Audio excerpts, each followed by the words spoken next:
American President Donald Trump is threatening to bring in soldiers or bring in army to fight terrorists, to defend Christians who he said are being persecuted in Nigeria. But the caption has been there for some time now, and I think I made a video about it. A boxer, a journalist, and then Ted Cruz came and said there's genocide in Nigeria, genocide of Christians. That Christians are being wiped out. Christians are being destroyed, churches are being destroyed because of their faith. And now he wants to come and fight for them and defend them. In fact, Mike Arnold actually said that he's going to bring in soldiers to defend. And we know who Mike Arnold is affiliated with. That's private soldiers, private army contractors. But that's by the way. Sometimes we are so carried away by what is happening, and we don't pay so much attention to what is going on. Is Trump really interested in the welfare of Christians in Nigeria? Is Trump himself a Christian in the first place? What denomination does he attend? What church is he affiliated to? Again, that's by the way, but let's look at it critically. Is there really genocide going on, genocide of Christians going on in Nigeria? Of course, we know that this is deep international politics. We know that the West doesn't just love Africans to the extent that they want to come and help. This Christian genocide thing is just a tool they are using to get what they want. Is it the same America, or is it the same Donald Trump that uses half-truth or alternative truth, the way he said it, to carry out whatever is in his mind?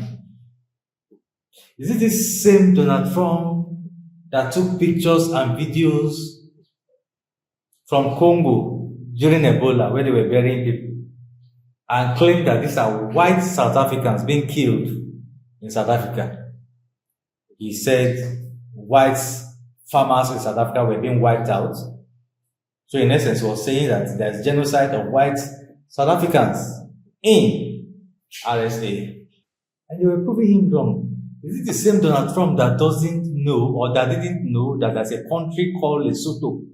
What am I saying? Does Donald Trump really have all the facts to decide that there's actually a genocide of Christians in Nigeria? If you look deeply into terrorism in most parts of the world, including Nigeria, can we say for sure that America is not behind some of these things? Of course, we know a congressman on live TV said it when America was trying to cut down spending, aids that they give to outside countries. He mentioned it, that part of the places their money is going to is sponsorship of wars, destabilization of countries, including supporting rebels, supporting terrorists in Somalia, in Al-Shabaab, in Al-Qaeda, and Boko Haram was also mentioned. Who's in charge of Afghanistan getting the money? And that money I just mentioned, the $697 million, is on top of, and is in addition to the weekly to every 10-day shipments in cash of $40 to $80 million. Afghanistan is ruled by folks named Sarayuddin Haqqani. The Haqqani network mean anything to anybody in the room? How about Abdullah bin Laden, who gets some of that money? Does that name ring a bell to anybody in the room? Because your money Your money, $697 million annually, plus the shipments of cash funds madrasas, ISIS, Al-Qaeda, Boko Haram, ISIS Khorasan, terrorist training camps. That's what it's funding. If you think that the program under Operation Enduring Sentinel entitled Women's Scholarship Endowment, which receives $60 million annually, or the Young Women Lead, which gets about $5 million annually, is going to women who, by the way, if you read the Inspector General's report, is telling you that the Taliban does not allow women to speak in public. Yet somehow you're believing, and American people are supposed to believe, that this money is going for the betterment of the women in Afghanistan. It is not. You are funding terrorism, and it's coming through USAID. So the truth comes out. USAID funded Boko Haram. I gotta say, I'm shocked but not surprised. For the last 10 years, I've been all over Nigeria, from the halls of power to the front lines of genocide to the IDP camps where widows and orphans of massacre live and have been stuck there for 10 years with nothing. I know as a fact, and people there know too, that Barack Obama is the one who started this on purpose. I can prove it. The U.S. government has fueled this, hidden it, and so has the United Nations and the Nigerian government. It's a tragedy and a travesty, and it's stopping now. You cannot hide from the truth. It is time for justice.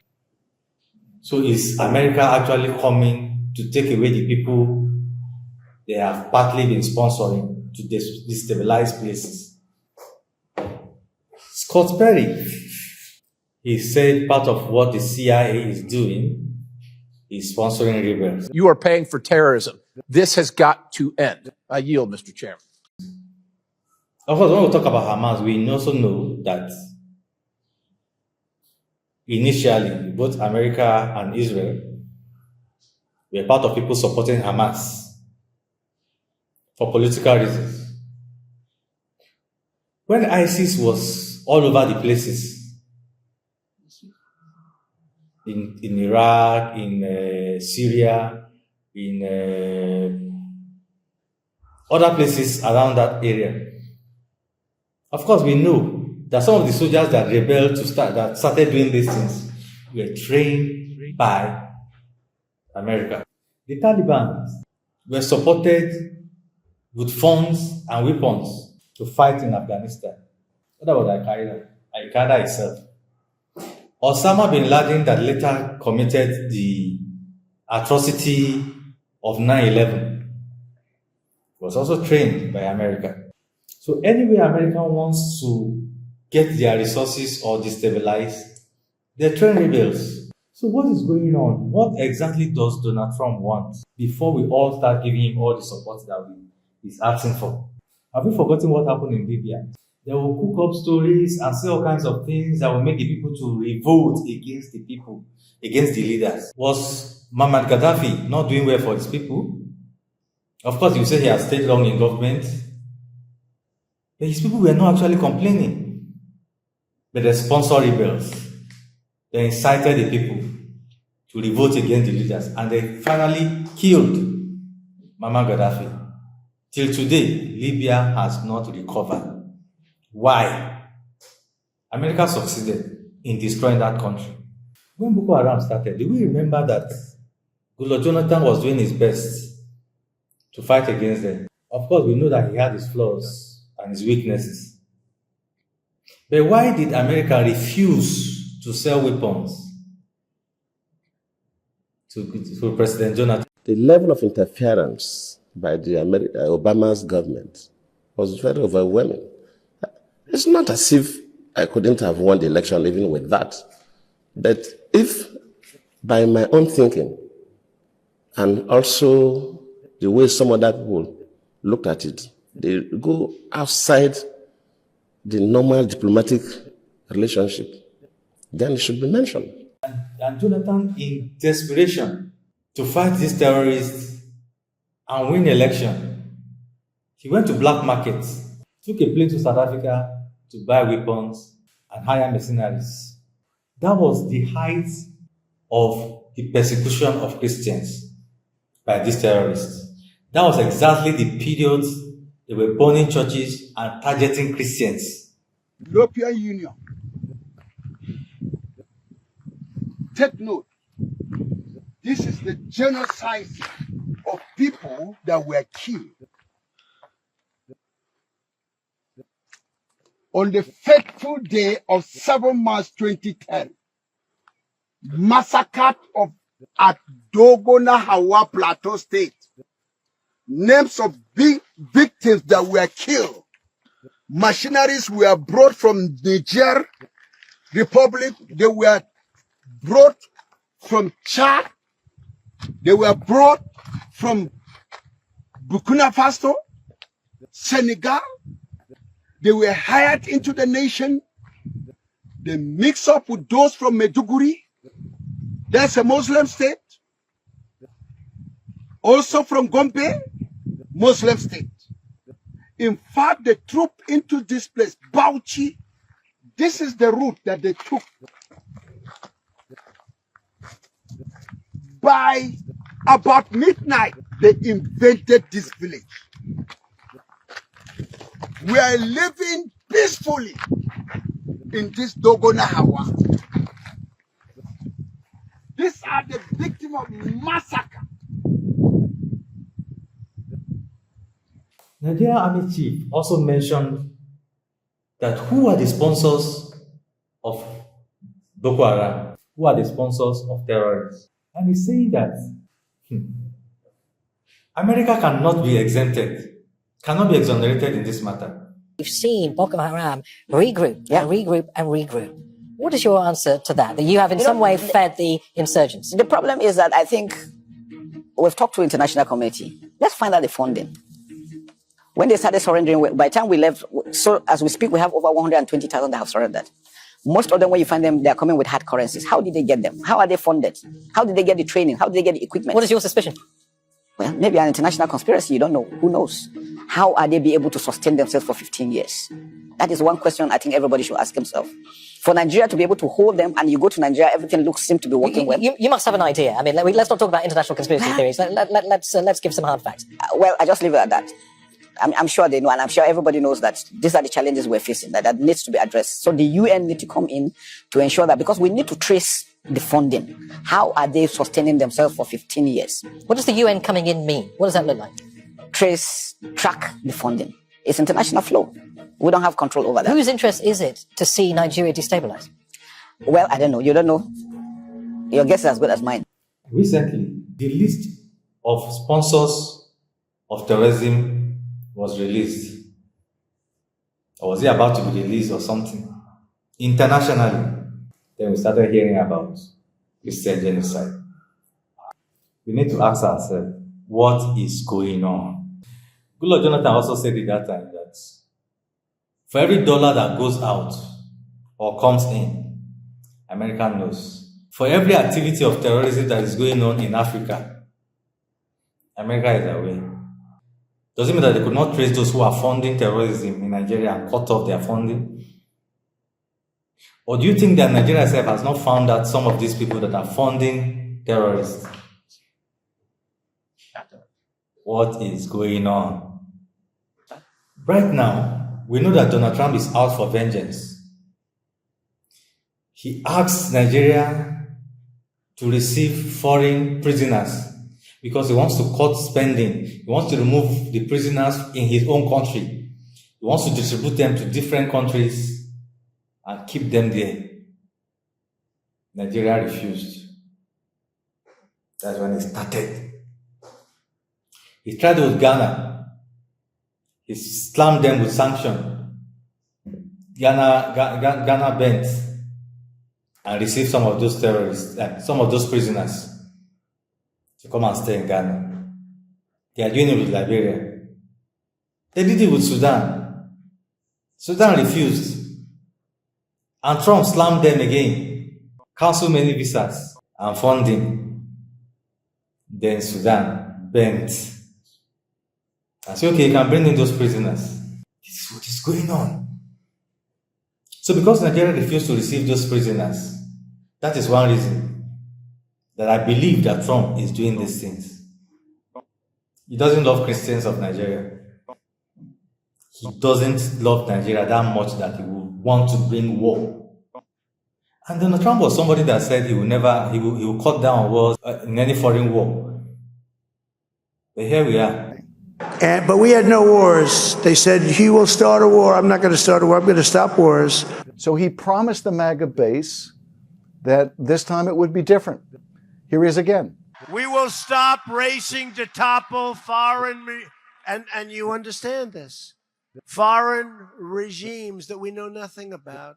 And because the MAGA base doesn't want us to be initiating new wars, in fact, it's not just the MAGA base, the American people don't want us initiating a new war. We have all of this obfuscation by the president and by the Pentagon. And in fact, the president has been openly speaking about going beyond the striking of these ships to striking land targets in Venezuela. We know the thing he did in Palestine. And we know that right now the largest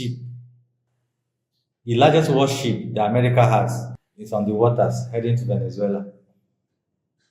In fact, he has echoed it.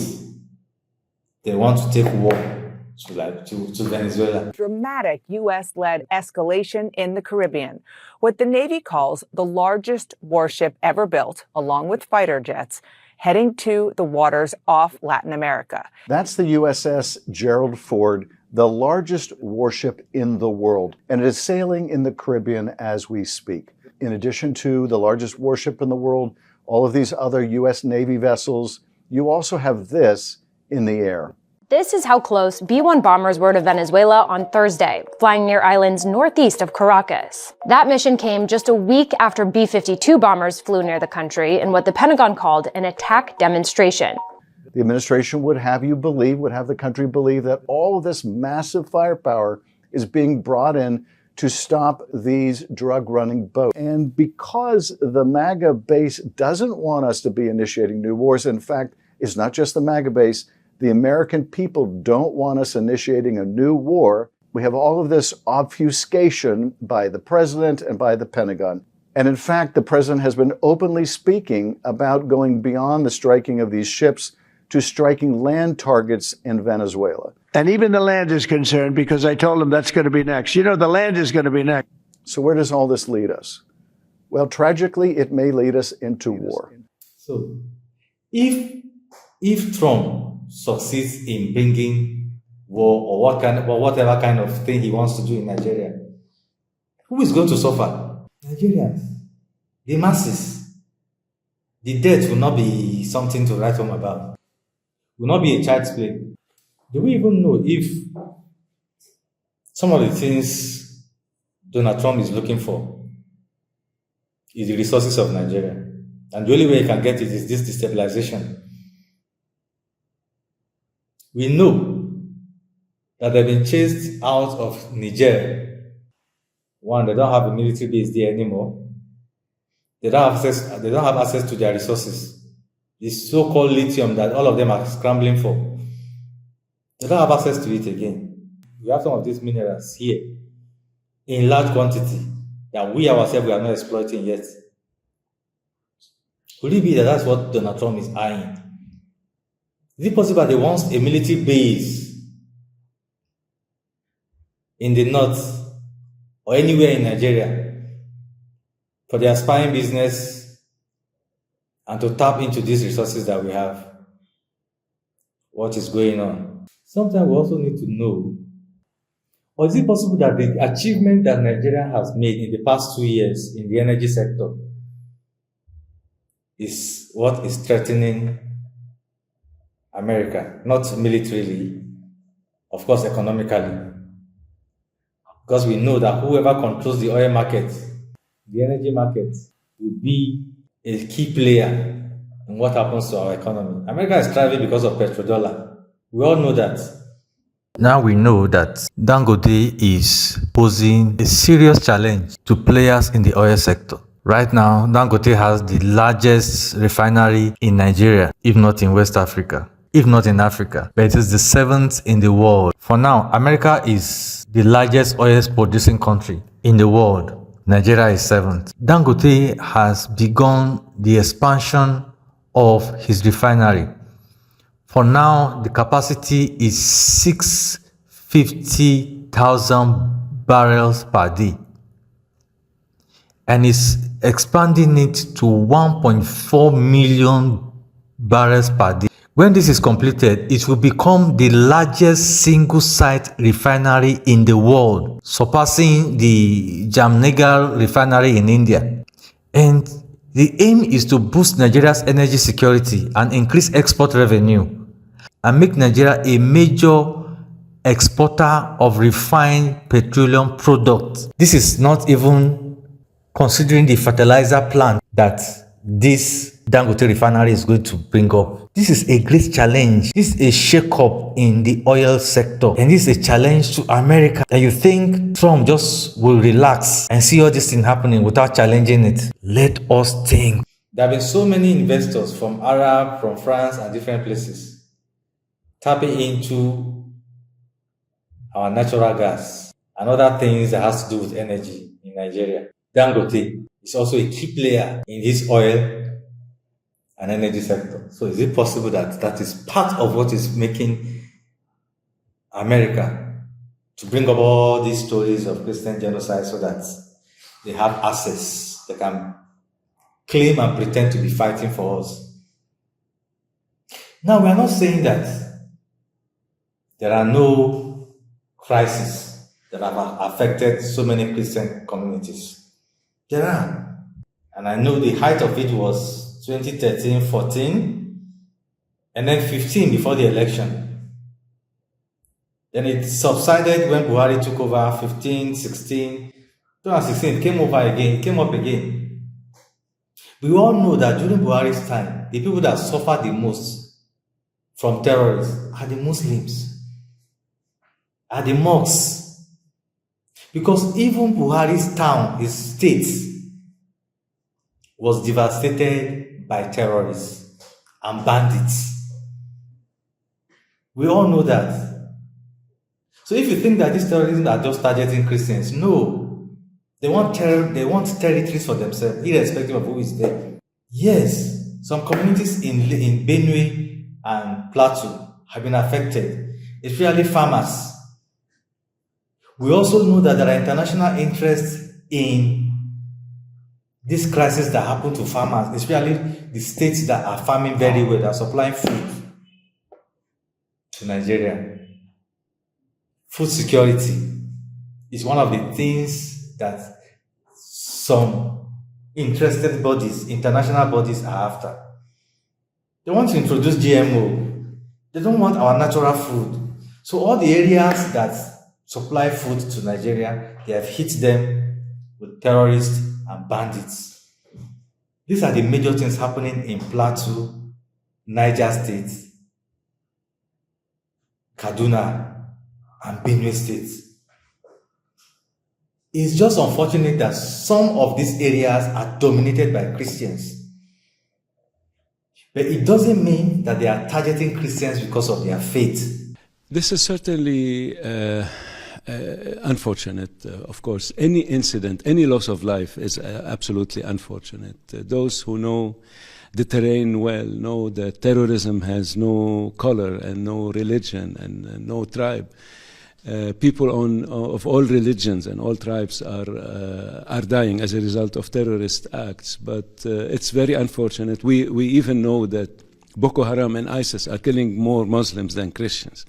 So people are suffering from all sorts of backgrounds. This is not specifically targeted about one group or the other. However, any loss of life is too many. One is too many, and we should work together in partnership to put an end to this. With regards to, there are other incidents that happen to be in the Middle Belt, for example, where farmers are located. Most of these farmers happen to be Christian, and some herdsmen are going through and they have these incidents. But we definitely, it's not something that we can say is specifically targeted about a specific group. However, We must work together to put an end to this. The Nigerian government and the President Tinubu's administration have recently taken additional measures and put more resources in those areas, and we've seen some improvements. That is why we are against that narration that there's genocide in Nigeria, genocide of Christians in Nigeria. It is not. Because when you say that Christians are not practicing their faith, go to part of the north, see when Catholic Church are worshiping, they will block all the roads. So it's not only the mosque people that block roads on Friday. On Sundays, the whole road will be blocked by big churches, not only Catholic Church, even in Abuja there. So I've spent a lot of time in the north, and I know what is going on there. Ordinary Fulani man does not have money to buy, does not have money to buy AK-47. Some of them don't even have the real cattle. The cattle they are heading belong to some of these big politicians and villagers and emirs and kings in those areas. Who is giving them AK-47? Who is bringing them from Mali, from Guinea, from Chad and everywhere? It's easy to say, yeah, his government is involved. Just because we want to blackmail government. If I was against it during Jonathan's time, why won't I be against it now? Because the fact is that it's not Christian genocide. And finally, one thing we need to look at is, look at all the areas that America has claimed to go and fight for. In Afghanistan, they fought against the Taliban. They claimed to fight against the Taliban. And after their contract ended, what did they do? They handed over to Taliban. So right now, it's the Taliban that is ruling Afghanistan. What about Syria? They say they fought against ISIS. They fought, and many souls were lost. And who is ruling Syria today? ISIS. And look at those places that America has invaded or has gone to do anything. They don't remain the same. They leave there devastated or take them back to square one where they are coming from. So before you throw your weight on whatever Trump is trying to do in Nigeria, we need to understand that this is not in any way good for Nigeria, especially for the masses. I see a lot of people rejoicing already, and it seems to be particularly from the people of the opposition. Not all anyway, a lot of them. And sorry to say again, a lot of people who are sympathetic to IPOB, they are also rejoicing. You see them everywhere. Probably they think that when this thing happens, finally, their Lord will be released, or something miraculous is going to happen. We know that these things didn't just start now, didn't just come up. Trump didn't just come to decide that he's going to name Nigeria a country of particular concern. So some Nigerians have been lobbying for it. Oh my God, so I'm very excited, very, very excited that President Trump has finally designated Nigeria as a country of particular concern.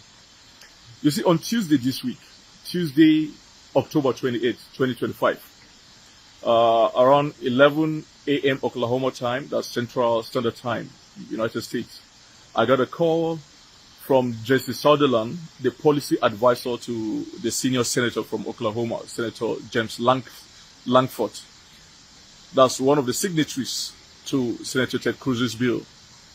The message was just simple and direct. Frank, can you write a reminder to the letter sent to this office to be forwarded to the Department of State? So the Department of State, that is the office of the Secretary of State of the United States, Marco Rubio, was asking for a reminder because they don't want to act so moto. They want to act as a response to a call made by Nigerians. So I wrote that letter immediately and sent to the office of Senator James Langford. That was on Tuesday, October 28, 2025. And today, which is Friday, October 31st, 2025, by 12:29 p.m., Jesse Sunderland, the policy advisor to Senator Langford, called me. And his message was just direct. Hold on. The senator wants to speak with you. And Senator Langford was like, Frank, the president has just designated Nigeria as a country of particular concern.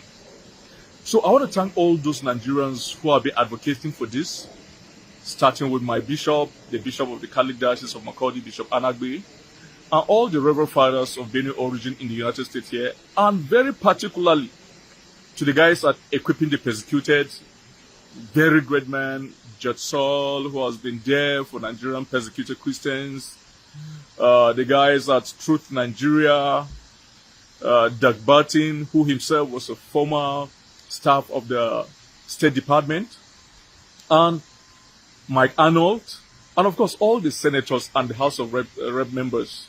You know, Trump has officially designated Nigeria as a country of particular concern, which was our call.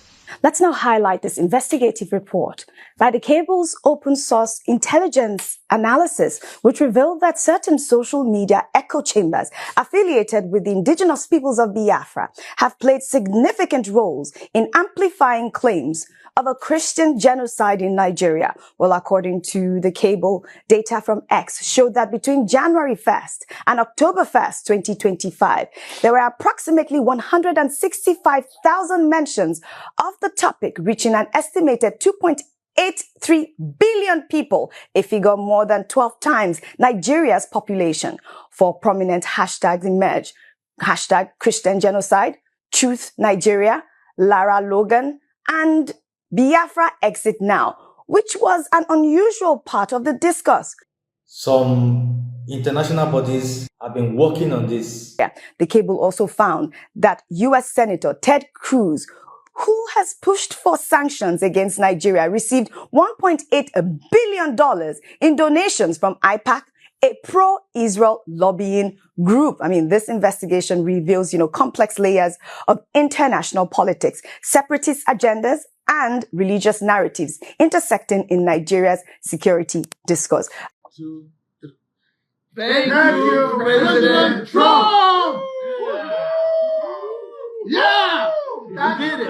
Putting We love you. Country of CPC. Yes. Yes. Make it happen. The best president in the whole wide world. Yes. God bless you, Trump. God bless you, Trump. Good. More to come. More to come. Yes.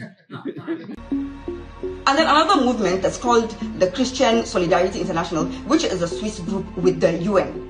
And they have consultative status, have also been amplifying the same message. And then let's bring the think tanks in, because enter them swiftly. At the same time, the same American Enterprise Institute, which is one of Washington's most powerful think tanks, think about it. They were publishing papers calling for Nigeria to be carved up. This is like promoting balkanization as democracy, which is crazy. You cannot sit down and try to divide a country and try to have these people go this way and that people go that way. That's ridiculous. And this is the same blueprints that they've used 1,000,000 times over in Libya, in Iraq, in Syria, all over the world. It's divide, weaken, extract. This is like the intellectual version of a thief robbing you, then he will blame you for being robbed while his hand is still in your pocket. That's how crazy this is.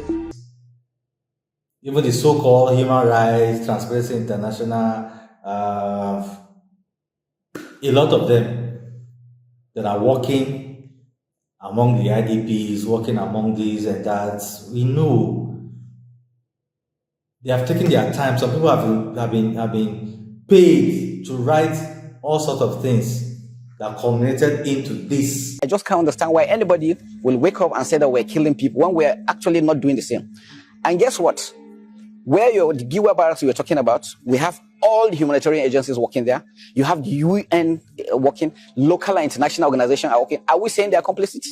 There is nothing we're doing in the back. So if they don't say it, which means Amnesty International is equal, and Amnesty is equally there. So which means they're equally accusing all these other organizations of being complicit. So just to be clear, you would be prepared to go to the ICJ in The Hague and answer these accusations? We're not scared of anything because we don't have anything of such. Do we actually know what it means to designate Nigeria as a country of particular concern? It means that terrorism is state-sponsored. It means that by American Constitution, it means that the US is permitted to launch war, to bring in soldiers to do whatever they want to do in that country. Is this what we think Nigeria needs? Because when it happens, everybody will be affected, especially the masses. The politicians will still have their way. Some of them have so many places to go to. But we are seeing what is happening in other places that America have gone to now. So let us be careful. And the president and his cabinet must do everything to fight back. And like I said before, not fight back militarily or by might, diplomatically. Because this thing is not going to augur well at all. Never. And we see that people like Mike Arnold, the former mayor of Texas, the one Reno Mokri brought to Nigeria without knowing his ulterior motives. I want to talk about ulterior motives. People think it's propaganda. How will you say America has ulterior motives? Of course. Does America love you so much that they want to spend their money in coming to defend you? No. They go to where they know they can tap their resources. That's all. This is not about Christians or Muslims, okay? This is about Nigeria. This is about our sovereignty. This is about our unity. This is about our resources. If we stay silent, if we don't wake up, I am telling you, one day we would wake up and realize that we have been colonized again. Only this time, through resolutions instead of chains. Because when we say America is the big brother, America is the custodians of democracy. Even in America, do you have true democracy?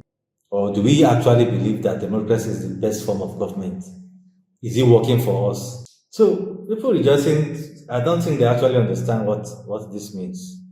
Because it doesn't just mean coming to go and station American soldiers in Sambisa Forest, or will they bring soldiers to Kogi State, to Kwara State, where terrorists are? Because we also know that when these bandits are doing their thing, they don't ask whether you're a Christian or Muslim, they do it to everybody. When they are in Kwara State, terrorizing some communities there, they don't ask whether you're a Christian or a Muslim. Everybody's affected. Because it's not about religion. It's about that territory. It's about occupying those places. It's about creating terror so that farmers cannot go to farm. It's so that people who are tapping these natural resources can freely do that. Go to most of Nasarawa and Kogi State. You see Chinese companies tapping, digging, exploring our minerals. And they are surrounded by these bandits. Where are these things going to? Who actually is behind them? It's not just government. The international community has hand in it. People of interest have hand in it. It's so unfortunate that some of the incidents that we are citing as proof for Christian genocide, assuming the government have done enough to fight or prove that they are against such things, probably we wouldn't be talking about this. Because when the brother was killed in this thing, what did the Sokoto state government do? And what did the federal government do? They didn't do enough. They declare him wanted, but probably still the people that are looking for him, that are hiding him. The Sultan of Sokoto, what exactly did he do? See, today, if something like that happens, the radical Muslim will still go and kill that person. How can we be in a country where you say somebody offended your religion, somebody blasphemed your prophet, and in a country where we say we are a secular state, that person will be stoned to death or be killed, and the government will not do anything tangible to apprehend and prosecute such person? Why? Because the Muslim elite, the fundamental Muslim elites, we shield such people because they respect their religion, they respect their prophet more than the constitution of Nigeria. But that said, it doesn't also mean that Nigeria as a government sanctions or approves of it. A country of particular concern is a destination we should never have. But since Trump has decided to do that, trust me, it's not for the love of Nigeria, it's not for the love of Christians. It's not for the love of Christians, or Christ, or Christianity, or Christian faith at all. So let's see how it goes. Of course, it doesn't mean that tomorrow, or this year, they are going to send those army. It takes process. While this process is going on, the federal government must do something about it. It's not about paying people to make propaganda videos or news or anything. No, first, they must dialogue with the American government. They must show proof that this thing is actually not a Christian genocide. And then they must also start tackling all kinds of related cases. They must protect these communities that are being constantly attacked, bandits, by terrorists. Right now, there's a new set of terrorists backed by Al-Qaeda in Kwara State. They just announced themselves after Trump made this statement. Of course, we know there have been invasion of terrorists from Mali through Cotonou and Kwara State. No, Kwara State share borders with Benin Republic. So all these things are not just a matter of coincidence. They are well planned and orchestrated. Like, I'm really curious. Is it because of the little progress we have made in the past, within the last 2 years, that is becoming an issue for America and some people? Because we know how, at the beginning, dollar was so high there, and it's coming down. Inflation is reducing, food prices is reducing, and there is this financial transparency issue that Nigeria just came out from. We've been removed from the list. Our foreign reserve is increasing. And this is another news of another financial progress that Nigeria is making. I think that's their name, Quantus Economics. And they are saying that, look, President Tinubu's economic reform has helped greatly to stabilize the Nigerian economy. They said between 2014 and 2023, that Nigeria's economy collapsed. In other words, that report by Quantus Economics was more or less saying that Buhari's 8 years was a period of waste economically, that the economy became prostrate, but that Nigeria reached a turning point in 2024, which is commendation for the Tinubu administration in terms of removal of subsidy, in terms of removal of foreign exchange subsidies, in terms of the many innovations that the Tinubu government has introduced. And they said categorically in that report that now investors are coming back. Foreign direct investors are coming back. Portfolio investments are coming back. The foreign reserve has increased. That under Buhari, foreign reserve went down. They depleted the foreign reserve. Nigeria lost confidence within the international community. But however, which is what I find instructive about the Quantus Economics report, that Nigeria still needs to do a lot more. So tell me, what exactly is the issue? Because if you say the Nigerian government is not doing enough, yes, we know. In fighting corruption, in fighting terrorism, Nigerian government have not been doing enough. But we can see from the past 2 years that efforts have been made. We put pictures to them. They have names. These are people who are in charge of territories. Those who inflicted terrible, terrible pain on our people. Murderers. You have seen them. Kachala, Gurugu, Ankasina. There are many. Solunu, they are here. All these pictures you are seeing, they are gone. They are no more with us. They are the murderers. There are people who cause trouble for us. See the pictures of them. Look at them. None of them today is alive. And a clear warning to those who are still there. Your time is up. If you do not stop, you are going to end up as these people. Even Buhari still make a lot of effort. But the international community is also there. Somehow, vitiating against the progress of conquering these terrorists. And because they have interest in it. If you are not even the major sponsors. So we actually need to be careful in the kind of things we promote. To be fair to Christopher Musa, he gave command. Are we good to go? Good to go. That's the spirit. And I do not want to hear that I was not giving any command. As long as you are deployed, your task is to secure your community. You are all aware on what condition you are supposed to shoot at the enemy. When your life is at stake and you have no other means of protecting yourself, you are allowed to fire. when your colleague's life is at stake and there's no way you can stop, you're allowed to fire. And when the community or any infrastructure you are protecting is being destroyed and you have no other means of stopping them, you are allowed to fire. So do not be afraid to take out any criminal or any enemy that is destroying or is doing any acts of killing. Is that clear? Yes, sir. But like I've told you, the communities you are protecting must know that you are there to protect them, not to go there and infringe on their human rights. He has gained ground. The soldiers have been dealing with terrorists very, very well, especially in the northeast and part of northwest. So, instead of America to say, okay, we are going to support you more to conquer these people, you say, no, we are going to take over, we are going to bring soldiers to your land.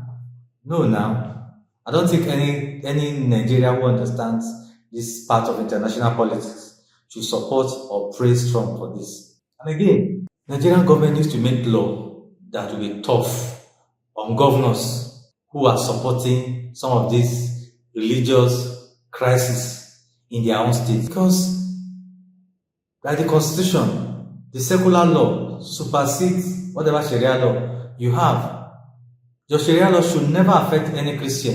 It should be your own system within Muslims to adjudicate things that pertain to your own religion. It shouldn't affect Christians, and on no ground should any Christian be killed by Muslims because they defame the prophet or they defame or violate whatever it is that you think is your law. There is sanctity of life. And any person that is a Muslim, that is a good Muslim, must respect the sanctity of life. The Sokoto State Governor, the Sultan of Sokoto, the Kano State Governors, all the places that have Hizbah police, you should know that you are limited by the Nigerian Constitution on how to apply Sharia law to the citizens in those places. And a lot of human rights abuses have been committed by the Hizbah police. And it's been sanctioned by the governors there because they feel they must defend their faith. I think we should respect the law, we should respect the Constitution. That's what will make Nigeria to be better and a peaceful place. We don't really like progress. Anywhere there is war, there is no progress. There can never be progress in a place of insecurity. So, brethren and brethren, we need to act now. This is not time to gloat. This is not time to rejoice over this CPC matter, because we know that it's something that is not good for us as Nigerians. The president needs to act now. Schedule a meeting to meet with him, with Donald Trump, because we need to fight back this matter. See people tweeting and saying, yes, good for us, good for us. No, it's not good for us. I see even Arnold Mike and some other people who from the beginning have been pushing for this Christian genocide thing. So if it's a good thing, what are you rejoicing about? Anyway, that is their own. So what we're saying is that Nigeria should not be on this list. The bill has been sent, and probably is going to be passed because there is an executive order that Trump can use to carry out this thing, this threat. But I believe Nigeria will be able to work something out. Maybe one or two compromises will be needed. I'm sure the president will use his discretion to know what to accept and what not to accept. Probably if it is to accept the prisoners that Trump wants to send and distribute all over the world apart from America, because these people committed crime in America, but you want them to go and serve prison term in African countries. Whatever that means to him, I don't understand. It is what it is. Nigeria, we shall skate through. We shall succeed. It's unfortunate what happened in Yelwata. It's unfortunate what is happening in Bogos and Mangu area and other parts of Plateau. Of course, we know that Southern Kaduna, there is nothing like that going on right now, not in the past 2 years. But you see, from the time this announcement was made, you can see now that a lot of crises are being reinvigorated. We are seeing the Al-Qaeda terrorists in Kwara State. We are seeing fresh killings in parts of Plateau. All these things have been orchestrated because it's not just Nigerians doing this. Of course, there may be some corrupt government officials who are aiding and abetting this. But the crux of the matter is that there's international community perpetrating these things. These terrorists, most, if not all, are not Nigerians. They are mercenaries from Libya, Mali, Chad, and Guinea. Most of the Fulanis are from Guinea, and only God knows what they actually want. So Nigerians must resist. Nigerians must not think that this is a good thing against the government or against Nigeria, because you may hate the government, you may not like Tinubu, for instance, but what of the bigger picture? That's all we should be looking at. And I wish Nigeria well. I wish the president well. I wish the Senate well. I wish other people who are in his team, I wish them well. And I think the president needs to appoint ambassadors at this time. For 2 years, you don't have ambassadors. Are you going to be doing all this work alone? Or is that why the president is traveling so often? No. Appoint ambassadors. That is what a serious country will do. After 2 years, no. Let's have ambassadors to tighten our diplomatic relations with all these countries. Whatever the case is, whatever his excuse is, I think 2 years is enough to make Nigeria have ambassadors. All right, I'll see you in another video. My name is MD David. Thank you.